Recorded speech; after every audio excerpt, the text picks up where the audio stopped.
Hello, I'm Robert, multi-fact checker helping you to stay at many things. And this is just a quick video reminding you what Admiral Radakin has said to the MPs in UK's Defence Committee. And it was, I'll just go down and I've got the quote here. It's shown in purple on this screenshot. And these are his actual words. So Admiral Radakin, first of all, just to remind you, he's the former Chief of Defence Staff in the United Kingdom, which means he has access to top secret information. He retired in early September, but up until then, and he of course still remains very well informed about the situation in Russia and Ukraine, and up to then he had access to top secret information. And not just in UK, and also in the other, the Five Eyes, including France and the United States. And he also, unlike the United States generals, Admiral Radakin frequently visits Ukraine. For some reason, the generals in the United States don't visit Ukraine, and they never have throughout the war. And so he's frequently over there. He understands the situation very well on the ground, and he's one of the best people to go to understand the situation, both from the Russian side, through secret intelligence, and also from the Ukrainian side. So what he says there about NATO, and NATO is vastly more powerful than Ukraine because of its vast superiority in the air and the sea, whereas Ukraine has got no navy and it's got a very minimal air force. So NATO is extraordinarily strong compared to Russia. And he says, these are his actual words, which are highlighted in purple. He talks about how quickly we could get control of the air and of the sea. And he says that that's the question that people should ask him. He can't actually answer because it's top secret as to how quickly NATO could get control of the air. But I've looked at open source statements, for instance, by former F-35 fighter jets. And they say just with a few fighter jet pilots, if Ukraine had just a few F-35 fighter jets, they'd have complete control over the air, over occupied Ukraine and border areas of Russia, completely overpower the Russian air in the air, and they'd be able to just destroy anything on the ground, like air defences that would try to look at them before they could even be seen. That's how superior NATO's F-35s are. So how quickly we could get control of the air and of the sea, but get control of the air, if it's an area the size of Ukraine, which is quite a big area, then that's less than 24 hours to have complete control. And how quickly we get control of the sea as well. I don't have independent information, but he's saying he could do that very fast as well. But we can see how very weak Russia is in the sea, from the way that Ukraine, with just its Neptune cruise missiles with a range of 300 kilometers, and they've been able, and then long one now, with somewhat longer range, they've been able to sink a third of the Black Sea Fleet. And they shouldn't be able to do that.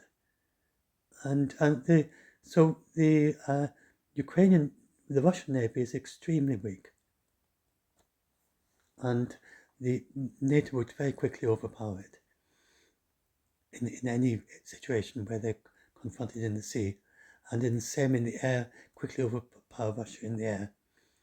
And so I don't think they realized, first of all, before the Ukraine war started, Russia talked very big about its air defenses are impenetrable, talked about how its missiles are unstoppable, and so on. And we've seen with the war, it's the first example of modern weapons by NATO weapons used against Russia and Russian weapons used against NATO. And it turns out the Russians an awful lot of hype, and their air defenses are not very good at all. And their missiles are not at all unstoppable. They can definitely be stopped if you've got enough interceptors. And then you look at the NATO ones, and they always overperform. They tend to understate how good they are. And that's one of the kind of rather surprises of the war, is just how very, very weak Russia is. And then also they're stuck in ancient dogma. So they have 10 times the fighter jets and 10 times the military aircraft that Ukraine has, and with any competent air force should have been able to completely overwhelm the Ukrainian air force in the first few days, and they didn't. and Ukraine is still fighting with pretty much the same number of fighter jets as they had. They've lost a few, but Russia should have had complete control of the Ukrainian Air Force. But it turns out that all they know how to do is that the Air Force commander says to them, go and drop a bomb there. They fly over there, they drop the bomb. They've got no initiative, they just do what they're told. And they have no idea about how to overpower another Air Force. They've never had to do that. They've always fought much weaker people before Ukraine. So Russia, and then the soldiers, the officers have no independence. They just do what the generals above them tell them to do, and they often lie to the generals and say, look, we succeeded, when they didn't, which leads to all sorts of problems with Russia's battle plans. So Russia is not very good at fighting at all, and then its equipment is vastly inferior as well.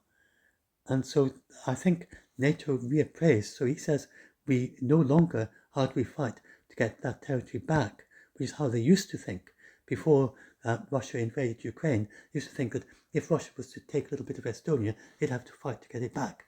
But now they're going to have immediate control of the air, and they just talk about how quickly can NATO get to wherever this aggression is happening to block it.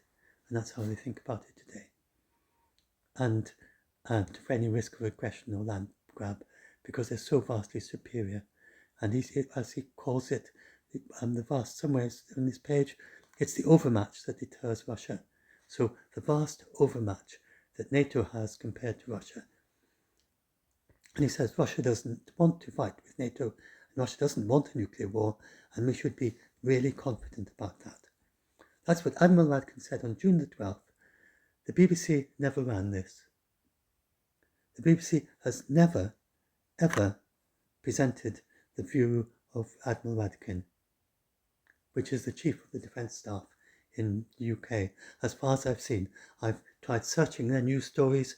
I followed them from time to time quite closely. They have never mentioned this at all. That the Chief of the Defence Staff is confident that Russia doesn't want to fight with NATO and doesn't want a nuclear war, and he says that we should be really confident of that. So please listen to Admiral Radakin and don't listen to the BBC, because they just don't run his views, and they don't even seem to know that he said that. You can find it in some other new mainstream media, but never the BBC. So it's one of the things I've got a BBC complaint about this, about how the BBC is just simply never presenting this view, that we should be completely confident that there's no way that Russia's going to attack NATO, and Russia doesn't want a nuclear war. We should be really confident about that. And the BBC just doesn't run this story. Never has. So please be confident yourself and don't listen to the clickbait on the BBC. And for whatever reason, just pay attention to people who really know about it. And Admiral Radakin, there's few people who know more about it than he does. And so that's a very simple message. And I think that's all I wanted to say in this video. There's an awful lot of detail in this page, but that surely is enough. So now, how do I stop the recording? And I'm very new to it. This is my new Galaxy S9, Galaxy S9, and it's got much better sound quality. And I think you'll notice that when I upload this video, than I have before. And it's really going to transform these videos, make them much more professional. So anyway.